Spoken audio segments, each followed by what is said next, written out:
Hello there! Forget the cliches. Today we're diving into the real, bizarre, and hilarious Ireland. Grab a drink, get comfy, and prepare to have your mind blown by the Emerald Isle's strangest truths. Believe it or not, leprechauns are protected by EU law in Ireland. There's a mountain, Slieve Foyer, officially designated as a sanctuary for 236 leprechauns, according to a local who claims to chat with them. The government went along with it. Seriously. So if you spot a tiny man in green, you're legally required to leave him, and his gold, alone. Try to nab his treasure, and you're not just unlucky, you're an international criminal. This isn't some medieval law, it happened in 2009. While the world worried about the economy, Ireland set up a preserve for mythical creatures. It's national whimsy at its finest. So tread carefully. Here, the wildlife includes sheep, puffins, and magical, litigious beings. Forget national parks, Ireland has mythological parks. If you get arrested for leprechaun napping, don't call me, I warned you. Here's a wild stat: more people of Irish descent live outside Ireland than in it. Ireland's population, 5 million. The Irish diaspora, 70 million worldwide. For every one person in Dublin, there are 14 more abroad, probably missing the rain. It's the ultimate export Irishness itself. On St. Patrick's Day, the world turns green. Rivers, beer, and people who've never even seen Ireland. Everyone borrows a bit of Irish magic for a day, mostly as an excuse to party. Ireland just lets it happen. They've outsourced their national identity. The island is small, but its influence is massive. It's a cultural empire built on emigration and longing. Proof that storytelling and music can make a tiny country feel huge. And maybe, just maybe, it's also about escaping those protected leprechauns. Halloween, thank the Irish. It began as Samhain, when the veil between worlds was thin and spirits roamed. The Celts lit bonfires and wore costumes to blend in with ghosts. Trick-or-treating? That's guising, performing for food. Jack-o'-lanterns? The Irish carved turnips, not pumpkins. Terrifying. Pumpkins are a friendly upgrade. So as you carve your pumpkin, remember, the Irish invented spooky season. They turned a night of ghosts and crop fears into a global party. All it took was a few immigrants, a move to America, and a prettier vegetable. Thanks, Ireland. Ireland has no snakes. None. Legend says St. Patrick chased them out, but science says glaciers did. After the Ice Age, snakes couldn't reach Ireland before the land bridge disappeared. St. Patrick just had great timing, and a better publicist. So, you can wander Ireland's fields without fear of slithering surprises. It's one of the few places on Earth where you can stick your hand in a hole and not worry about venomous reptiles. The only thing you might disturb is a leprechaun, or a sheep. Either way, you're safe from snakes. Checkmate, reptiles. Thanks, glaciers. Think you're good with languages? Try pronouncing Muckanagedar-Dahalia. It's Ireland's longest place name, meaning pig marsh between two sea inlets. Good luck asking for directions. Irish place names are a maze of ancient Gaelic filtered through English spelling. They look like keyboard malfunctions and sound nothing like they're spelled. It's as if the Irish made their map a secret code. Planning a road trip? Get a GPS with a patient voice, or just point and hope. Navigating Ireland is about courage and a sense of humor. Good luck, you'll need it. Irish humor is dry, self-deprecating, and everywhere, even on the map.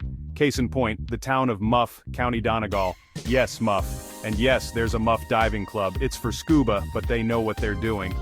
The Irish lean into the joke, not away from it. Muff stands alone in the world of funny place names.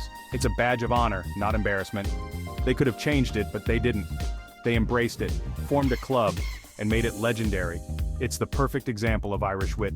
We know what you're thinking, and we think it's hilarious too. So here's to Muff Ireland.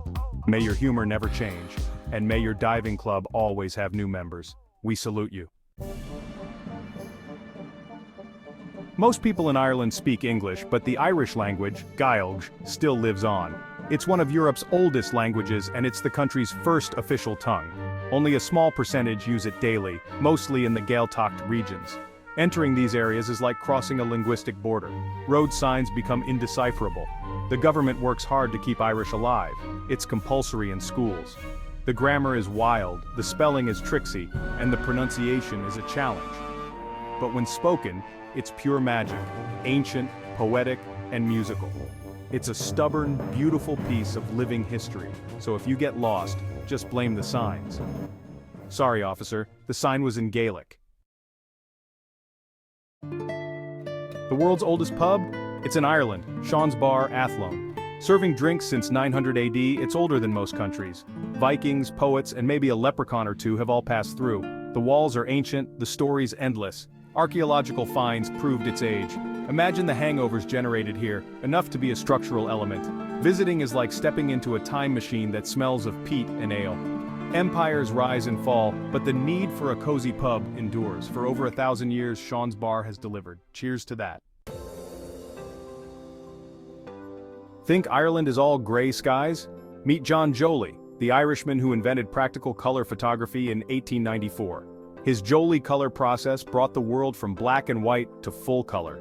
Before Instagram filters, there was Joly's glass plate with microscopic red, green, and blue lines.